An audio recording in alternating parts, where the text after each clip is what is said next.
Here we are. It's day 20 of this TCGplayer Journey, starting from zero, working our way up. If you're new here, I'm Brandon, and I own Tigos Cards. And in this series, we are starting a TCGplayer store from zero, working our way from level 1 to level 4. So we got another sale in yesterday, and it might not be much, but another sale is another sale. And remember that Mantike that I told you about, the Japanese art rare that I shipped out? The quality was listed wrong on the site, and luckily I had a near mint one that I sent out. Well, today another Mantike sold, and it was a lightly played one that I relisted it, and it sold pretty much a couple hours of me listing that card. So what I'm gonna say is, like, sales come and go. You might get a large sale, you might get one sale like we just had. Don't get frustrated. TCGplayer is a marketplace. Sales come and sales go. We are small, and we're starting from, like I said, zero. So we have to work our way up to having the large amount of inventory compared to some of these other sellers.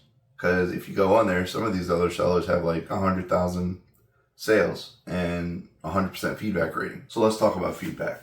So your orders have to reach their expected delivery date in TCGplayer's algorithm. And what that means, like, you have 48 hours to pull an order and ship an order, and then TCGplayer allows a certain time for those orders to get to your customers. When those orders arrive, then the customer gets a notification to leave feedback. They can either leave a comment or just a 5-star rating. And right now, we're currently at 6 feedback responses. 2 of them left. 1 left a comment, and 1 did not leave a comment, but the other 4 were still 100%. So we're at 6 feedback, all 100%. This series is just mainly to show you all how to start a TCGplayer store and what goes into, like, the goods and the bads of selling on TCGplayer. Like, we're not. I think we're moving cards, but we're not moving as much as I would like. But it's a process, and I'm here for the long journey. So let's go into looking at the numbers. I swear, I could be such an airhead sometimes. I recorded this whole segment, and I didn't even have my mic on. So stuff happens. Here we are, March 17th. We got that one order for that Mantike. It was lightly played. Sales was $9.22.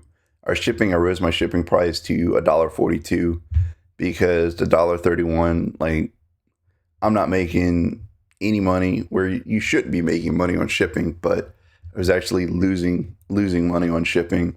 That's also why you need to set a floor price for your cards. That way, when you have a floor price set, like, you're recouping some of your money, and it's making, as they say in World of Warcraft by the goblins, time is money, which it essentially is. You need to pay yourself for your time. Our fees for this card was $1.53, netted us $6.38, which leaves us total $29.57 in the hole, spending $80 on 4,000 cards. Granted, most of those cards are Magic the Gathering, and I uploaded some Pokemon bulk in there as well. But yeah, so our inventory is currently sitting at 500 of 500 cards. That's the max you can list as a level 2 seller. At level 3, you can list up to 10,000 cards. So, and we're currently sitting at the 6 feedback responses. Once we get to 11 feedback responses, we'll reach level 3.